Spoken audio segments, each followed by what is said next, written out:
started the teardown of Brian's K20 to see what's going on. We developed a top end tick, and as you can see, there's no oil on the cams. That is not good. Now I just drained the oil, and the very slightest hint of a shimmer was in the oil as it was draining into the oil pan. So we may be okay, though I do need to find out why we don't have any oil pressure. Alright, so here's what I found out. The engine looks really good. I pulled number 4 apart. It looks pretty good. I got tons of pictures. I pulled the oil pump apart. There's no scoring. There's no trash. No passages are blocked. The chain was still on it, which you can see in the pictures. Mike and I have been going over this, talking all night, and neither one of us know what exactly caused this engine to lose oil pressure. So the crank and everything is nice, and we could probably get away with just putting bearings in it and go. Now, granted, I still haven't checked the mains, but without finding a definitive problem, I don't feel comfortable just putting bearings in it and go. Seems like we'd be doing a lot of work for basically nothing. But yeah, one step forward, 8 back.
Alright, well, we've already checked the bottom end. I pulled the cradle or the girdle off. All the bearings down there look great. I'll insert a picture in here. But what we're going to do right now is pull this head off for the first time and see what's what. I did find that Mike installed ARP head studs, and I don't remember buying them, so that was really cool. So thanks, Mike. Without further ado,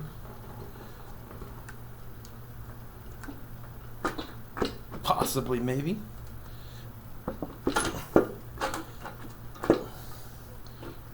There it goes.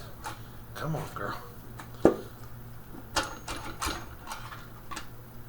There it goes. Alright, so head gasket. Looks like it's on correctly. Looks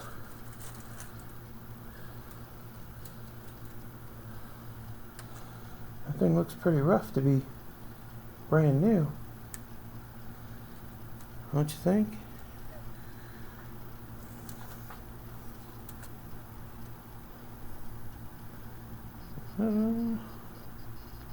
Maybe? The pistons and all look gorgeous. So I'll pull all these out. Alright, so the great mystery continues. I think I want to have a look at the bottom of that head and see if there's anything I can spot going on there. But as it stands, dude, I think this bottom end is okay. I believe, that's the oil pressure sensor, I believe we could get away with just putting new rod and main bearings in it. You know what they call just slip the new bearings in place and run it like it is. It's already got Type S pistons and rings in it. So I think that's the route we're going to take. The mystery continues with this engine. It's all in the head. It's got to be.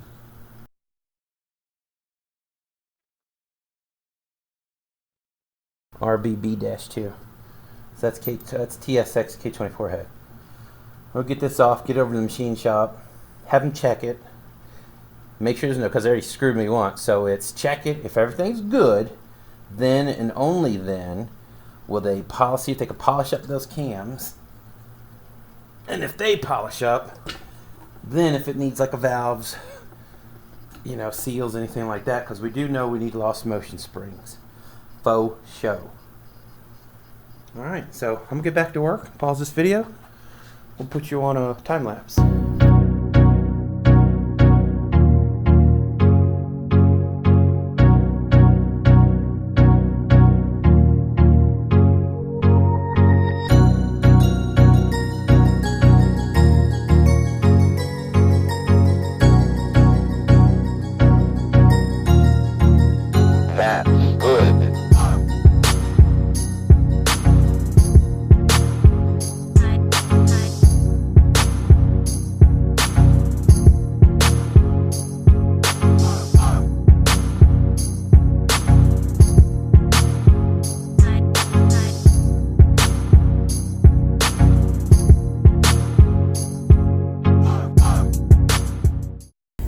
Everybody, well, we are off to the machine shop to try and figure out what's going on with Brian's K series. Now, there's been a lot of speculation and debate. Let me fix that right there. All right, as I was saying, there's been a lot of speculation as to what exactly happened to the K series and why we have an oil flow or oil pressure issue.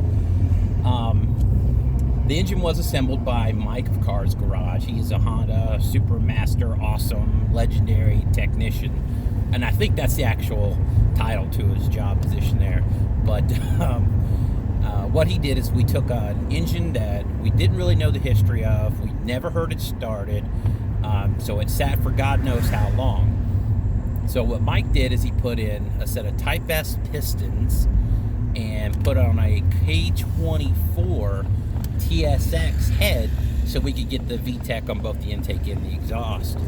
Now people ask us, why did we do that? Well, if you remember back in the old days when we first started this build, the original head on the K20A, again, that was the one that sat forever, the cams were actually rusted, and when I took it up to the machine shop, they were pitted and couldn't be saved, so that just prompted just getting a whole new head. So that's why we have a K24 head on a K20 engine. So here's the plan. I'm going to go up here to Steve's machine shop. They've been around here forever. Actually, the guy Billy that works there was my brother's best friend in high school, and so they should take care of us.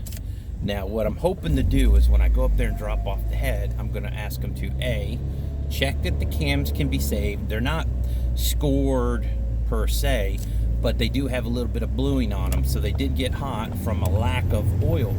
Now, it's not a total loss because we did have oil to the head. There was actually oil in the cams and the cam journals, which I'm guessing just enough oil pressure made it to the top end to where everything didn't weld itself together. So that may have actually saved our head. So when I go in there, I'm going to talk to the guys and go, look, if the cams can be polished out and saved, move to the next step.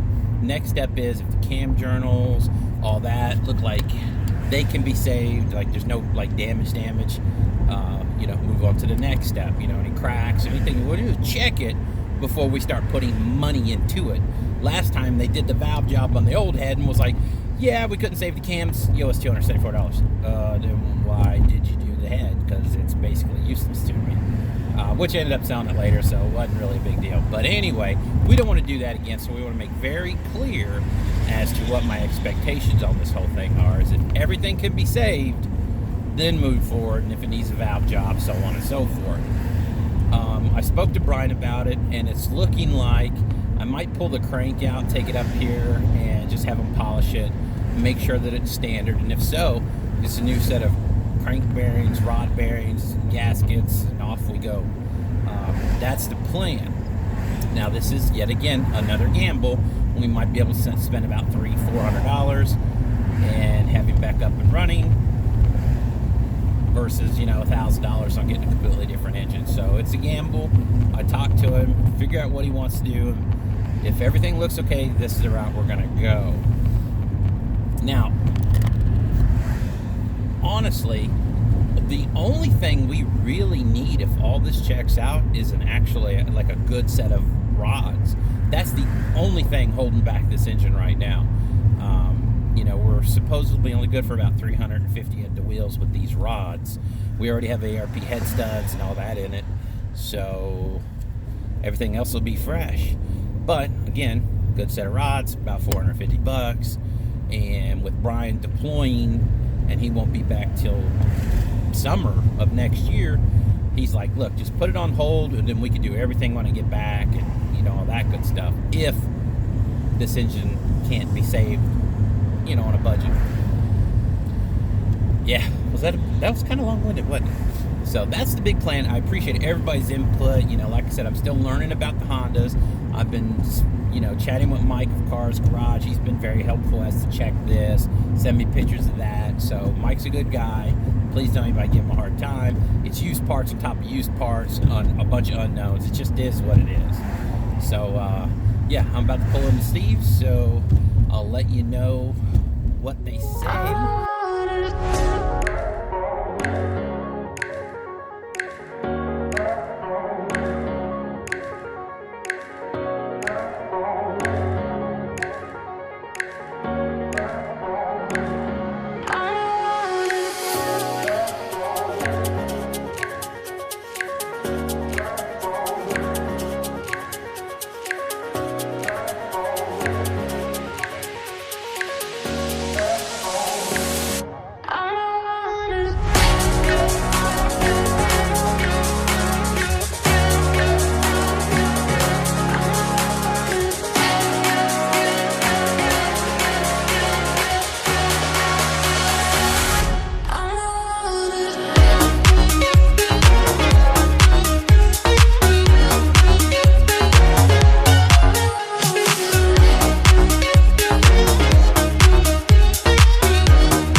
Well, all right. I can't find anything wrong with this engine. I showed you some of the bearings as I was taking it all apart. The main bearings look fantastic. Rod bearings look great. I mean, everything shows that this is probably a, I don't know, 60,000 mile engine. So the next step is we're going to take this over to Steve's machine shop. We're going to have him hot tank it, check it out, make sure that the rods are sized correctly, and then order bearings and put it all back together. Billy said he had a look at the head, hot tanked it, but they can't tell if maybe that removed some kind of restriction that was in there, like some buildup or whatever. But I think once they're done with this, we'll get it back together and she'll be fine. So I appreciate everybody checking out the videos and sharing it and things like that. That's pretty awesome. I appreciate it. So a minor bump in the road, but we will get it sorted and take that old girl out for a drive, because I mean, honestly, I'm not going to say the words to jinx myself, but you know, we're there. So I appreciate your patience. Probably be a while before I get the next vid, because I am waiting on them to at the machine shop to get all this done, and I am heading off to Panama City, Florida to see my car, which will be amazing. So yeah, if you like this video, give it a thumbs up. Please consider subscribing. I'd appreciate it. I'd love to hit that 1,000 subscriber mark. It would help motivate me to get videos out more often. So with that said, we'll see you on the next episode.